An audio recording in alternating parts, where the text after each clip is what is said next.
नमस्कार दोस्तों, मैं संदीप गुर्जर, मैथमेटिक्स लेक्चरर। स्वागत है आप सभी का हमारे YouTube चैनल यूनिक स्टार में। जैसा कि आप पिछले 1-2 दिन से देख रहे हो लगातार, अभी हम हर रोज अपनी एक वीडियो अपलोड कर रहे हैं 9th क्लास से लेकर +2 क्लास तक की। तो उसके अंदर उसी कड़ी को आगे बढ़ाते हुए आज का जो अपना टॉपिक हो ट्रिग्नोमेट्री का, जो हमने कल फर्स्ट पार्ट जो छोड़ा था वहीं से स्टार्ट करते हैं। उससे आगे क्या कुछ हुआ, एक बार हम थोड़ा सा कल का जो पढ़ा हुआ वो थोड़ा सा देख लेते हैं कि क्या कुछ पढ़ाया था और क्या नहीं पढ़ाया।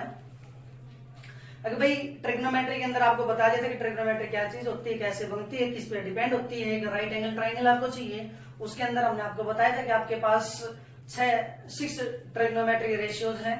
उन 6 ट्रिग्नोमेट्री रेशियोज के आपस के बीच में हमने उनकी वैल्यू निकाली थी, और उनकी वैल्यू निकालने के लिए आपको ये फॉर्मूला बताया था।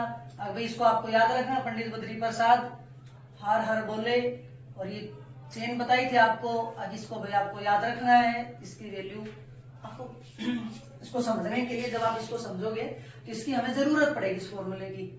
उसके बाद हमने सभी टी रेशियोज की वैल्यू निकाल दी थी। उसके अंदर आपके पास साइन थीटा फंक्शन बना था, कोस थीटा बना था, टेन थीटा बना था, कोट थीटा, उसके बाद सिकेंड थीटा और लास्ट कोसिकेंड थीटा। तो ये सब हमने कल पढ़ा था। फिर इनकी जो वैल्यू जो आई थी उस राइट एंगल ट्राइंगल के बेस, अगर भाई ये आपके पास एक राइट एंगल था, इसमें एक एक्यूट एंगल होगा थीटा, उसके बेस अगर इस ट्राइंगल का नाम एबीसी है तो यहाँ से ये आपके पास आपको बताया था कि जो भी एक्यूट एंगल जब होगा ट्राइंगल में तो उसके अंदर ये आपका परपेंडिकुलर होगा। राइट एंगल के सामने जो साइड होगी वो हमेशा हाइपोटेन्यूस होगा, और जो थर्ड साइड जो बचेगी वो आपका क्या होगा, बेस। तो इन तीनों साइड्स के बारे में आपको पता होना चाहिए कि भाई ट्राइंगल के अंदर ये तीनों साइड्स हैं। उसके बाद मेन जो हमने काम करवाया था वो काम करवाया था कि भाई इनके बीच में आपको रिलेशन समझाया था। इसी फॉर्मूले को यूज करके आपको रिलेशन समझाया था। अब इनके बीच में क्या रिलेशन होता है, तो वो रिलेशन हम थोड़ा सा एक बार दोबारा से याद कर लेते ताकि इसकी हमें जरूरत पड़ेगी तो हम उसको बता दें। साइन थीटा की जो वैल्यू थी वो थी 1 कोसिकेंड थीटा, और दोनों एक इंटरचेंज होंगे, या फिर हम लिख देते हैं भाई cosecant theta is equal to 1 sine theta. उसके बाद कोस थीटा की बात थी, cos theta is equal to 1 secant theta, और secant theta is equal to 1 cos theta. उसके बाद टेन थीटा की बात थी, tan theta is equal to 1 cot theta. तो टेन थीटा के केस में आपके पास वैल्यू थी 1 कोट थीटा। उसके बाद हमने इसका एक फॉर्मूला और भी बताया था। अगर टेन थीटा जो है कोट के साथ अगर कंपेयर करोगे तो टेन की वैल्यू कोट के केस में ये होगी, साथ ही साथ साइन कोस की टर्म में भी इसकी वैल्यू होती है। अगर टेन थीटा की वैल्यू किसके बराबर होगी, साइन बाई कोस। उसी तरह से आपके पास ये कोट थीटा की वैल्यू थी, कोट थीटा की वैल्यू भी 1 टेन थीटा, और इसका भी हमने जब साइन कोस में इसकी वैल्यू बताई थी तो ये cos theta upon sine theta. यहां तक का टॉपिक हमने कल पढ़ा था। ये फॉर्मूले हमने बताए थे, इनकी डेरिवेशन आपको समझाई थी कि कैसे इनके बीच में आपका क्या रिलेशन होगा। उसके बाद आपको एक क्वेश्चन करवाया था। उस क्वेश्चन की हेल्प से आपने अगर क्वेश्चन ट्राई किए होंगे तो आगे के क्वेश्चन भी आपको समझ में आए होंगे। तो अब इसी कड़ी में हम आगे बढ़ते हुए इसके आगे के जो क्वेश्चंस हैं वो ट्राई करते हैं। तो भाई हमने वो क्वेश्चन जो करवाया था उसी क्वेश्चंस की कड़ी में हम आगे बढ़ते हुए आज का अपना पहला क्वेश्चन ये है कि भाई आपके पास कोई भी एक फिगर दिया गया है। इस फिगर के अंदर एक ट्राइंगल है PQR।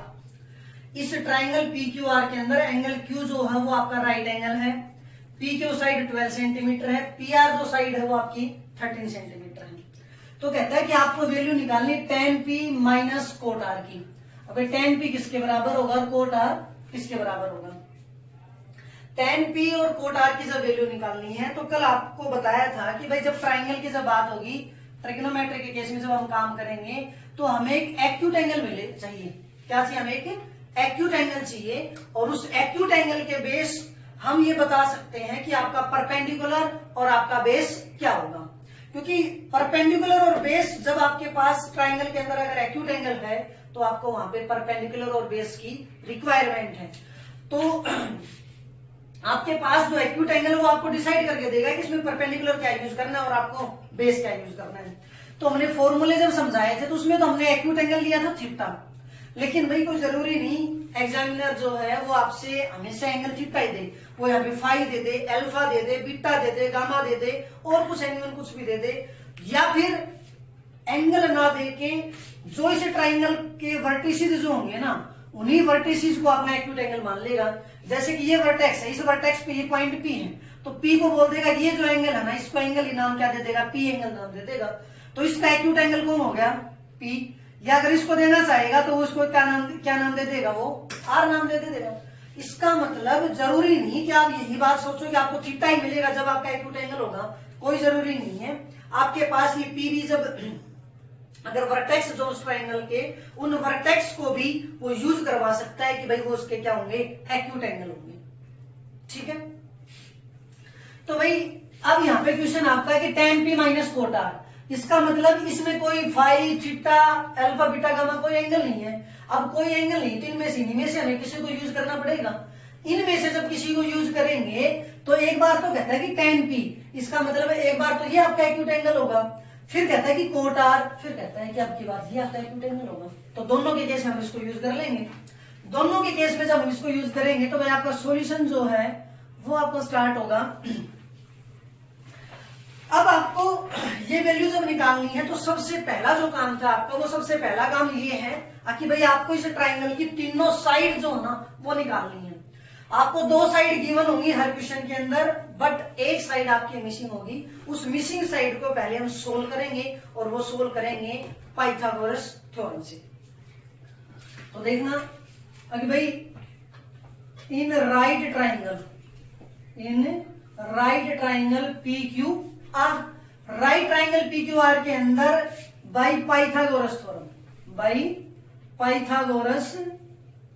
थ्योरम, पाइथागोरस थ्योरम से क्या आएगा कि भाई ये अगर आपके पास राइट एंगल है, अगर ये आपका राइट एंगल है तो राइट एंगल के सामने जो साइड होगी वो आपकी किसका काम करेगी, आपको बताया था कि ये आपके लिए हमेशा एच का काम करेगा, क्योंकि ये राइट एंगल के बिल्कुल अपोजिट साइड है। अब राइट एंगल के बिल्कुल अपोजिट साइड है तो पाइथागोरस थ्योरम यही कहती है आपको कि किसी भी राइट एंगल ट्राइंगल में जो हाइपोटेन्यूज जो होता है या सबसे बड़ी जो साइड होती है तो सबसे बड़ी साइड का स्क्वायर जो है बाकी दो साइड्स के स्क्वायर के सम के बराबर होगा। तो यहाँ पे ये आपका हाइपोटेन्यूज है, ये सबसे बड़ी साइड है क्योंकि राइट एंगल के सामने हमेशा सबसे बड़ी साइड होती है। तो भाई ये साइड आपकी पी आर, तो ये आ गया आपके पास पी आर का square is equal to P Q का स्क्वायर प्लस क्यू आर का स्क्वायर। पी आर की वैल्यू है आपके पास 13 का स्क्वायर, पी क्यू की जो वैल्यू वो आपके पास 12 का स्क्वायर प्लस क्यू आर आपको फाइंड आउट करना है भाई। अब 13 का जो स्क्वायर होता है वो आपको बताया कि 169, 12 का जो स्क्वायर है वो आपके पास 144 प्लस क्यू आर का स्क्वायर।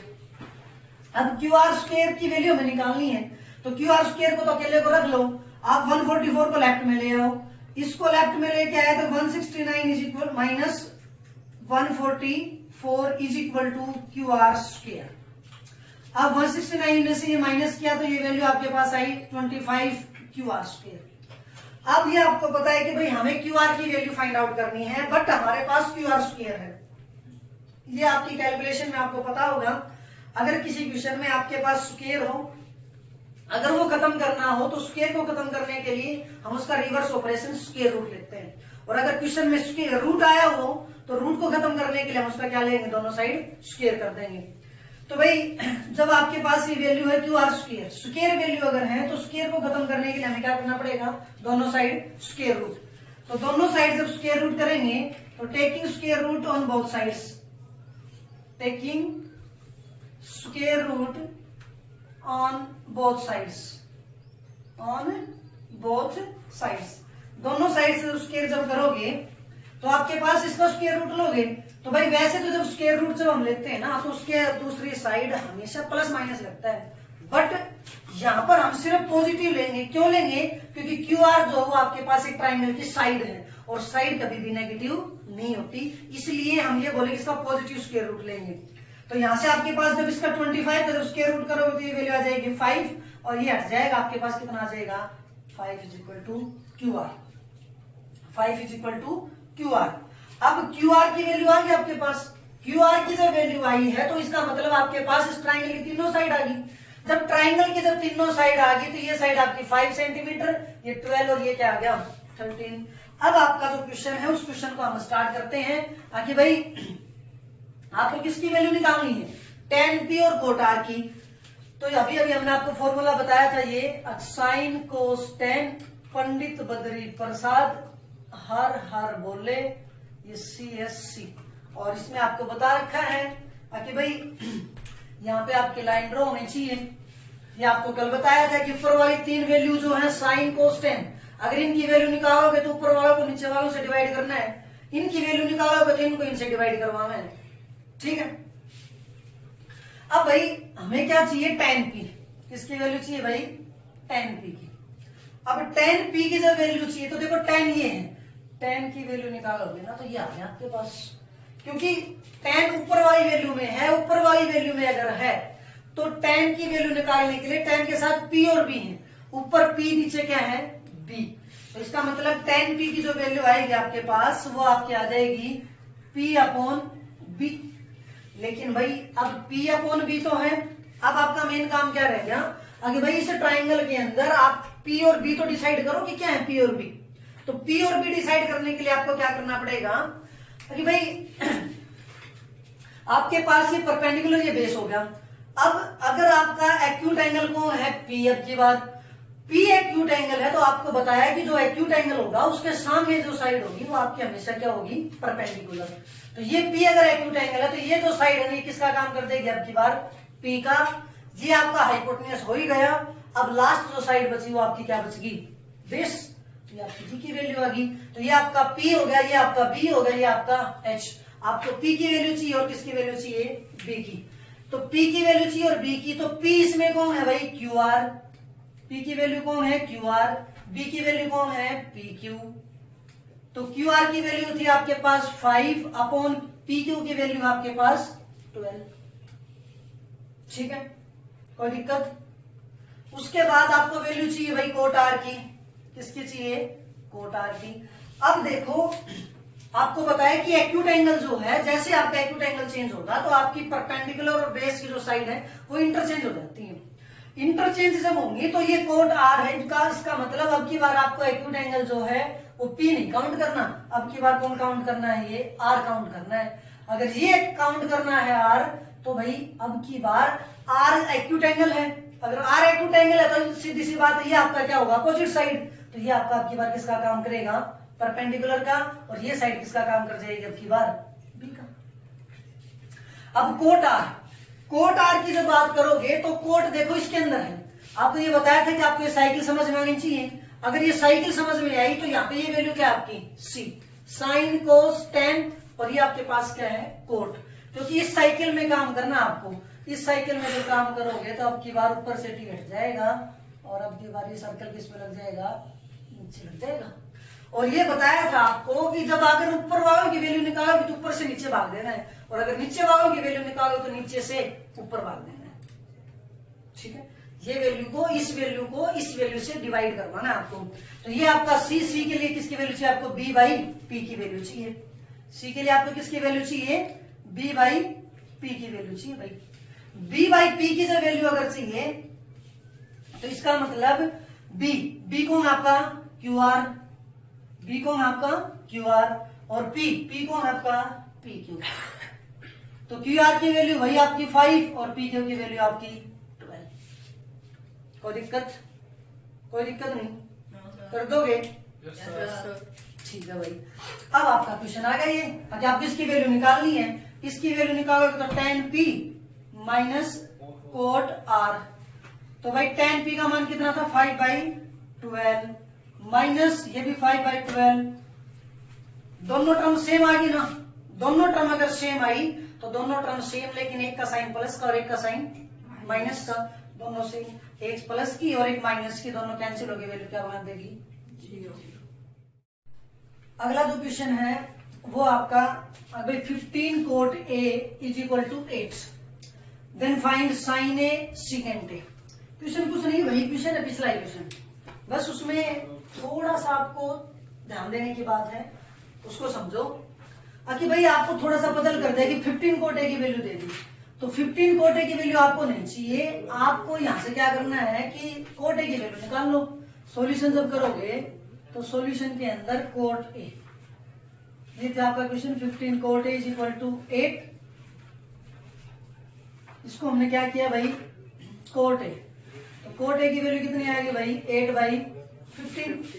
8/15 जब आई तो अब यहाँ पे आपको थोड़ा सा ध्यान देना है कि भाई इससे पहले वाला जो क्वेश्चन था ना, इससे पहले वाले क्वेश्चन के अंदर आपके पास आपको ट्राइंगल दी गई थी और ट्राइंगल की 2 साइड दे दी थी, लेकिन अब जो है वो ट्राइंगल ना देके आपको एक फंक्शन दे दिया, कौन सा भी 6 के 6 फंक्शन में से, और उन 6 फंक्शन में से आपके पास ये एक फंक्शन गिवन है, इस फंक्शन को यूज करके आपको साइन ए और सेकेंड ए की वैल्यू निकालनी है। तो भाई आपको थोड़ा सा ध्यान क्या करना है कि कोट ए की वैल्यू आपके पास है 8/15। अब अगर ट्राइंगल होती तो हम सीधा पाइथागोरस थ्योरम लगा देते और पाइथागोरस थ्योरम लगा करके तीसरी साइड निकाल लेते, लेकिन करेंगे हम भाई, लेकिन करेंगे कैसे वो देखो। अब भाई कोट ए की वैल्यू 8/15 है। अब इस बात का तो हमें भी पता है कि कोट जो होता है, कोट की वैल्यू बेस और परपेंडिकुलर होती है, इसका मतलब ये वैल्यू पक्का बेस और परपेंडिकुलर का रेशियो है, किसी भी ट्राइंगल के 2 साइड्स का रेशियो है, उसमें एक तो बेस है और एक क्या आपका परपेंडिकुलर है। जब एक बेस और एक परपेंडिकुलर अगर है तो उस बेस और परपेंडिकुलर को यूज करके आप उसका हाइपोटेन्यूज फाइंड आउट कर लो। वो कैसे फाइंड आउट करेंगे वो देखो। हमें कोट का पता है कि ये जो वैल्यू है ना, ये कोट होता है यहां से साइन कोस टेन, और ये कोट बेस ओवर परपेंडिकुलर। तो क्या हम इसको यूं लिख सकते हैं कि बेस ओवर परपेंडिकुलर, ठीक है, बेस ओवर परपेंडिकुलर लिख लिया तो भाई ये 2 वैल्यू, 2 फ्रैक्शन एक टाइप से इक्वल हुई, 2 फ्रैक्शन जब एक टाइप से इक्वल हुई तो हम b को 8 लिख सकते हैं, p को 15 लिख सकते हैं। लिखने में इसमें भी गलती नहीं है, लेकिन आपको एक बात का पता होना चाहिए कि भाई जब हमने ये कोट की वैल्यू निकाली थी, अगर हम इस तरीके से जब आते हैं तो बेस और परपेंडिकुलर का रेशियो आता है। अब इस रेशियो का तो हमें नहीं पता कि ये जो वैल्यू जो है रेशियो, ये सिंपलेस्ट रेशियो था या फिर ये इसको सिंपलेस्ट बनाया गया था।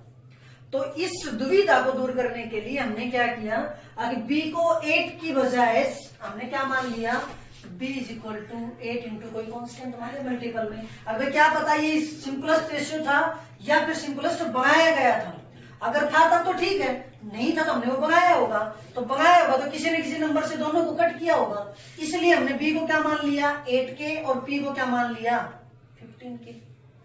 अब b 8 के आ गया, p अगर 15 के आ गया, अब निकाल लो h। देन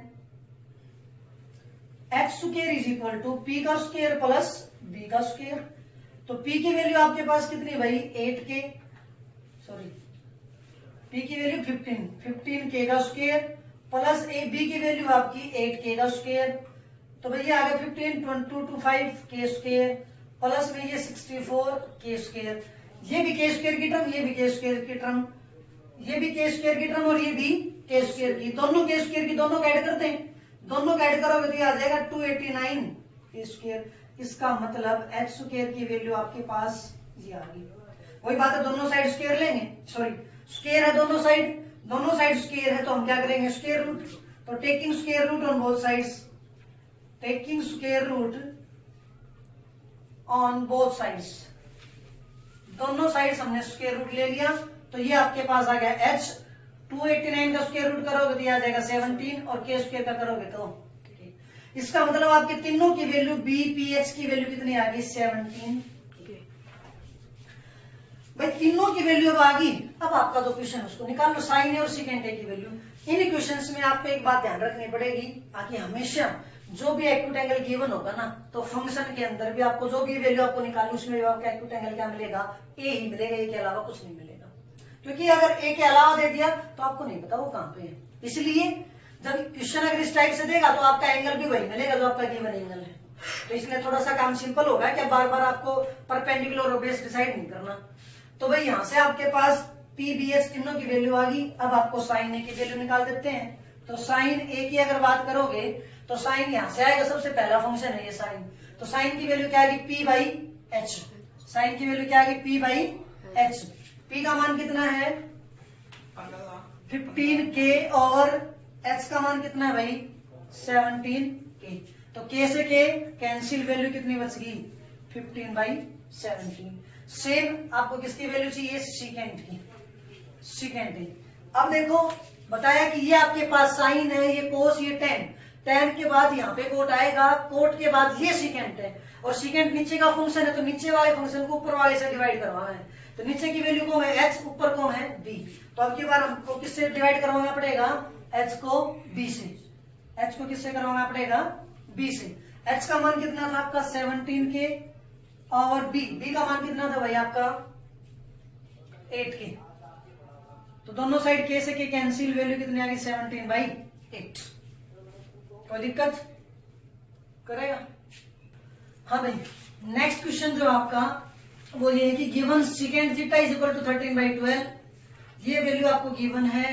कैलकुलेट और अदर टी रेशियोज, ये आपके पास सेकेंड थीटा की वैल्यू गिवन है, आपको बाकी जो टी रेशियोज है वो फाइंड आउट करने हैं। बाकी का मतलब आपको साइन की वैल्यू निकालनी, कोस की, टेन की, कोट की और कोसेकेंट की। ये आपके लिए सेल्फ प्रैक्टिस क्वेश्चन है, आपको सोल्व करना है ये, और बताना फिर कमेंट सेक्शन में। अगर किसी को नहीं आए तो बताना, फिर करवाएंगे। उसके बाद नेक्स्ट क्वेश्चन आपका, if cot theta is equal to 7/8 then find 1 plus sine into 1 minus sine और 1 plus cos into 1 minus cos. Means आपको कोट थीटा की वैल्यू आपको गिवन है, और कोट थीटा की वैल्यू जो गिवन है उसके बेस पे आपको किसकी वैल्यू निकालनी है 1 प्लस साइन 1 माइनस साइन, नीचे है 1 प्लस कोस इंटू 1 माइनस कोस। तो कोट की वैल्यू गिवन, इनकी वैल्यू आपको फाइंड आउट करनी है। देखिए सॉल्यूशन आपका, अभी कोट थीटा की जो वैल्यू है वो कितनी है 7/8। फिर वही काम जो पिछले क्वेश्चन में किया था, भाई ट्राइंगल तो है नहीं, कोई बात नहीं, ट्राइंगल नहीं तो कोट थीटा, कोट ये रहा, कोट की वैल्यू होती है बेस और परपेंडिकुलर। अब ये चीजें आपको समझ में आ जानी चाहिए बेटा। अगर कोट किसके बराबर होता है साइन कोस की रेशियो जो आपको याद होना चाहिए 7b, दोनों रेशियो बराबर है, इसका मतलब then b is equal to 7K और p is equal to 8K। बता दिया आपको k क्यों लगाया था, ठीक है। अब आपको किसकी वैल्यू निकालनी है h की, h की वैल्यू निकालोगे तो h स्क्वायर क्या आएगा b square plus p square. h square की जो वैल्यू आपकी b की वैल्यू है आपकी 7K, इसका स्क्वायर प्लस p की वैल्यू आपकी 8K का स्क्वायर, तो h square is equal to ये आ गया आपका 49K स्क्वायर प्लस ये वैल्यू आ गई आपकी 64K स्क्वायर, ठीक है। अब h स्क्वायर की जो वैल्यू है वो आपकी इन दोनों का सम करो, ये भी k स्क्वायर ये भी k स्क्वायर, दोनों का वेरिएबल सेम है तो दोनों ऐड हो जाएंगे, दोनों को जब ऐड करोगे तो ये आ जाएगा 113K स्क्वायर। अब आपके पास h, दोनों साइड क्या ले लोगे स्क्वायर रूट लोगे, स्क्वायर रूट लोगे तो h की वैल्यू कितनी आ जाएगी, इसका तो आ जाएगा भाई 113 और ये आ जाएगा आपके पास k। तो आपके पास b, p और h तीनों की वैल्यू आ गई, तीनों की वैल्यू आ गई तो ठीक है। अब आपको वैल्यू निकालनी किसकी, इनकी, इनकी जब वैल्यू निकालोगे साइन और कोस की वैल्यू निकालनी, मेन तो किसकी वैल्यू निकालनी है साइन और कोस की। तो साइन थीटा, साइन थीटा की जब बात होगी तो साइन थीटा किसके बराबर है भाई, साइन देखो ये सबसे पहला फंक्शन, सबसे पहला फंक्शन साइन है तो p/h, साइन थीटा की वैल्यू क्या होगी p/h। p/h की बात है तो p यहाँ पे कितना भाई, p ये रहा 8K, p की वैल्यू आपके पास 8K और h की वैल्यू कितनी है 113K, ठीक है। दोनों में k से k कैंसिल, तो इसकी वैल्यू कितनी बचेगी भाई 8/√113, ठीक है। उसके बाद आपको किसकी वैल्यू निकालनी है कोस थीटा की, तो कोस थीटा की वैल्यू जब निकालोगे तो कोस ये सेकंड नंबर पे है, सेकंड में कौन है b/h, तो b/h, b का मान आपके पास, b का मान, b का जो मान है वो 7K, तो ये तो आ गया आपके पास 7K और h का जो मान है वो आ गया आपका √113K। फिर यहां से k से k वैल्यू कैंसिल, वैल्यू आ गई 7/√113, ठीक है। कोई दिक्कत, अब कोई दिक्कत नहीं तो भाई कोस थीटा की वैल्यू होगी, साइन थीटा की वैल्यू होगी, अब ये वैल्यू निकाल लो।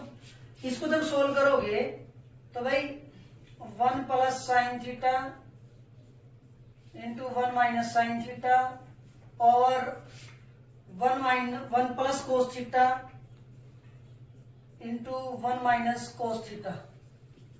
1 प्लस साइन का मान है आपके पास 8/√113। फिर है आपके पास 1 माइनस साइन, फिर 8/√113। ठीक है, नीचे फिर आपके पास 1 प्लस कोस, तो 1 प्लस कोस की वैल्यू कितनी है 7/√113 इंटू 1 माइनस कोस की वैल्यू वही 7/√113। यहां तक कोई दिक्कत? सभी को समझ में आ गया? हमने सिर्फ कुछ नहीं किया, ये साइन और कोस थे, इन दोनों की वैल्यू निकाल ली। जो वैल्यू निकालनी थी उसके अंदर जहां पे साइन कोस था वहां पे इनकी वैल्यू रख दी, बाकी 1 प्लस और सेम एज इट इज। अब आपके पास एक प्रॉपर्टी होती है भाई, अलजेब्रा की प्रॉपर्टी थी a प्लस बी और a minus b. a plus b का a माइनस बी के साथ जब दोनों ब्रैकेट में जब आप मल्टीप्लाई करोगे तो ये वैल्यू आती है भाई a square minus b square. इस आइडेंटिटी को a plus b into a minus b square minus b square किसके बराबर आ गया ये, सॉरी। अब आपके पास a plus b a minus b की वैल्यू ये आई। इसी प्रॉपर्टी को यहाँ पे यूज कर लेते हैं। ये रहा आपका a प्लस बी, अगर इसको हम a मान ले, थोड़ी देर के लिए इसको b मान ले, तो ये a आ गया, ये फिर b आ गया। तो ये a प्लस बी, ये आ गया a माइनस बी। तो a प्लस बी की और a माइनस बी की आपको मल्टीप्लाई करवानी है, तो a प्लस बी की a माइनस बी के साथ जब मल्टीप्लाई करवाओगे तो a square minus b square. इसका मतलब ये वैल्यू जो आपकी इधर से ये वैल्यू आ जाएगी भाई 1 का स्क्वायर प्लस 8/√113, सॉरी 1 का स्क्वायर माइनस 8/√113 का स्क्वायर। कोई दिक्कत? सेम जो काम ऊपर किया वही काम अब हम क्या कर देंगे, नीचे भी कर देंगे भाई। नीचे भी करेंगे तो नीचे वही काम है, a plus b a minus b, तो ये भी आ गया 1 का स्क्वायर माइनस 7/√113 का स्क्वायर। अब देखो 1 का स्क्वायर होता है आपका 1 माइनस इसका जब स्क्वायर करोगे ना तो देखो दोनों टर्म का स्क्वायर होता है, ये दोनों टर्म का जब स्क्वायर होगा तो ऊपर 8 है तो 8 का तो स्क्वायर हो जाएगा 64, 8 का तो स्क्वायर हो गया 64।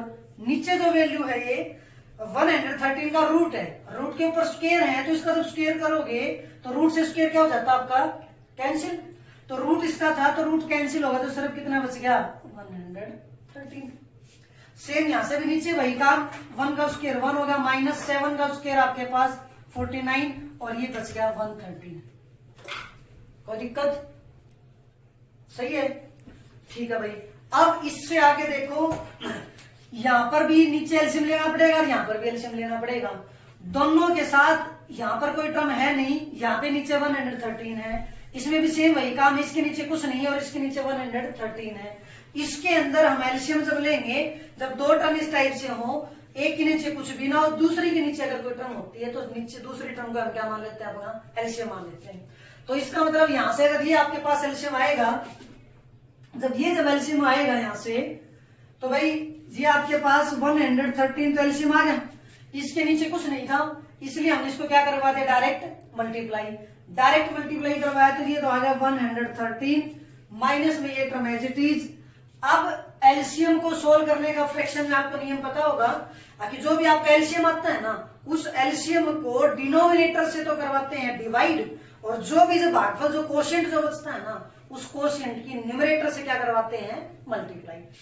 तो भाई 113 को 113 से जब भाग दोगे तो भाग कितने पे जाएगा, 1 पे। भाग डिवाइड अगर आपने किया तो डिवाइड आपका क्या है, 1 पे। इसका मतलब आपका कोशेंट आएगा 1 की 64 से मल्टीप्लाई करोगे वैल्यू आ जाएगी 64।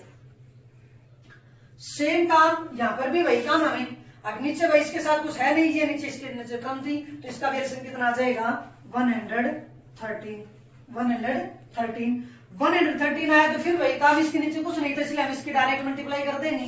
डायरेक्ट मल्टीप्लाई करोगे तो ये आ जाएगा 113 माइनस में ये वैल्यू बचेगी भाई 49। कोई दिक्कत? अब देखो इसके नीचे भी 113 है, इसके नीचे भी 113 है, ये हमने कल एक प्रॉपर्टी करवाई थी, इसको एक बार देखना। अगर भाई a by b a by b हो, उसके साथ नीचे सी बाई डी हो, ये मेन लाइन थी, दो टर्म ऊपर हो दो नीचे हो, तो यहां से आपका कैलकुलेशन बताई थी आपको ए बाई बी मल्टीप्लाई में डी बाई सी हो जाता है ये। तो उसी प्रॉपर्टी को याद करते हुए हमने इसको 113 से 113 को क्या कर दिया, कैंसिल। तो ये वैल्यू आपकी बची, इसको इसमें से माइनस कर दो, इसमें से माइनस करोगे तो ये 9 बचेगा, 10 में से 6 गए तो 4, और इसको माइनस करोगे तो ये बचेगा 64। ये आपका क्या आ गया, आंसर आ गया भाई। अगला जो क्वेश्चन है भाई वो देखो, if angle a and angle b are acute angles such that cos of A is equal to cos of B, then show that angle A is equal to angle B। कहता है कि अगर आपके पास कोई भी एक ट्राइंगल आपके पास, उस ट्राइंगल में एंगल A और एंगल B जो है ना, वो आपके दोनों क्या है, एक्यूट एंगल है। सच दैट, वो इस प्रकार से है कि अगर आप cos A की वैल्यू निकालोगे और cos B की वैल्यू निकालोगे ना, दोनों वैल्यू आपकी क्या है, इक्वल है, तब कहता है कि देन शो दैट, तब आपको ये चीज शो करनी है, एंगल ए और एंगल बी जो दोनों जो एक्यूट एंगल बताए गए थे ना, ये दोनों के दोनों एंगल आपके क्या होंगे, बराबर होंगे। इस क्वेश्चन के अंदर भाई थोड़ी सी हम ये मानते हैं कि थोड़ी सी मिसिंग है, कि थोड़ा सा कंफ्यूजन ये रहता है कि इस क्वेश्चन के अंदर जो एंगल ए और बी जो है ना, ये एंगल ए और बी का ये नहीं पता कि दोनों के दोनों एंगल एक ही ट्राइंगल के हैं या फिर अलग अलग ट्राइंगल के हैं। तो इस क्वेश्चन को हम दो तरीके से करेंगे।